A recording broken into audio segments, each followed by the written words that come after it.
DM office पहुंचे थे, क्या मामला था, किस तरह की शिकायत करने पहुंचे थे? कल आपने देखा है कि पूरा दिन फील्ड में रहे हैं। यहाँ से मैं पहले जोली पहुंचा। कल जोली में देखा कि वहाँ वो बूथ पे वोट नहीं पड़ने दे रहे, काफ़ी लोगों को फ़ोन आ रहे थे। लेकिन मैंने जब वहाँ देखा जाके तो बिल्कुल बैरिकेड किया हुआ था। वहाँ एबीपी न्यूज़ वाले खड़े थे, उनको मैंने बताया। उन्होंने मेरे से पूछा क्यों आए हैं यहाँ पे, क्या मामला है, ये वोट नहीं पड़ने दे रहे।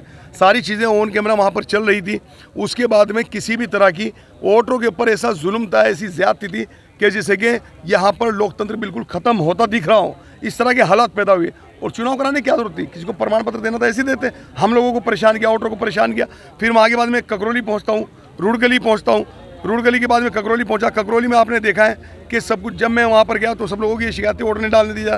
पहले मैं एक बूथ पर गया, वहाँ पे जब तक मैं खड़ा रहा लगभग 10, 20, 50 वोट जो भी पड़ी हैं उन्होंने उनको बुला के डलवा दी गई। लेकिन जैसे मैं वहाँ से आया वो भी तुरंत वहाँ पे उसको फिर बंद कर दिया गया।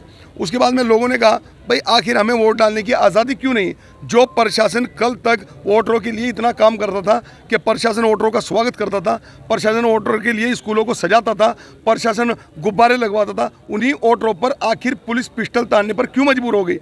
ये एक पुलिस वाले के हाथ में आप आधा भी देख सकते हो, ईंट का आधा लिए खड़ा, वीडियो में सारी चीज़ें, पिस्टल लेके भागते ककरौली की महिलाओं के ऊपर। और उल्टा ककरौली के ही निवासियों पर 100-125 पर मुकदमा लिख दिया गया।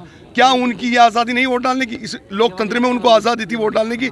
इसीलिए हम इस चुनाव का बहिष्कार करते हैं और हम चुनाव की दोबारा से चुनाव आयोग से मांग करते हैं कि मीरापुर सीट पर दोबारा से चुनाव कराया जाए। सर जी, हंगामा भी हुआ, ककरौली समेत कई बूथों पर हंगामा हुआ, क्या उसके बाद में मैं दूसरे बूथ पर गया जो वहाँ पर कॉलेज का बूथ था। आपने देखा है लगभग, मैं कहूँगा कि उसको न पाया जाए, लगभग समथिंग 500 मीटर के आसपास बैरिकेडिंग मेन रोड पे की हुई थी।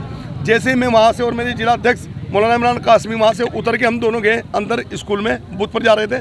आधे भी मैं नहीं जा पाया था, 250-300 मीटर भी नहीं जा पाया था कि तभी बाहर से ड्राइवर का फ़ोन आया कि आपके बेटे को थप्पड़ मारे और लट मारा है। मैंने कहा कि मैंने आगे बाहर पूछा, मगर इंस्पेक्टर साहब HSO सिविल लाइन जो है आशुतोष, उन्होंने लट मारा और जो सिपाही खड़ा था वहाँ पे जिसकी नेम प्लेट नहीं लगी थी उसने 3-4 थप्पड़ मारे बेटे को।